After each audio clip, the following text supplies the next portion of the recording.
Good evening and welcome to News 10 on My Fox 10. I'm Matt Gregory. Patrice has the night off. It's a story we've been following for you for the past few months, potential cuts to Terre Haute's city budget. In this latest story, the state is now forcing the city to make around $1 million in cuts, the bulk of which could come from the Terre Haute's bus budget.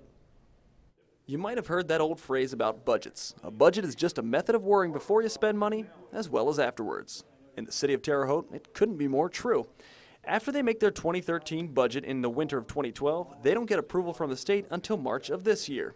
They found a couple categories where they don't feel like we have enough revenues to support the expenses we submitted, so they make those cuts, and then that's what we have to go by. So that changes the budget the city council approved to now what the state has approved. This year's report from the state's Department of Local Government Finance aren't suggestions. They are cuts that must be made. They said fire pension was short, the park and recreation, cemeteries, and our transit. For the fire department pensions, the mayor says they will not cut those the city is obligated to pay and will reduce funds elsewhere to do so.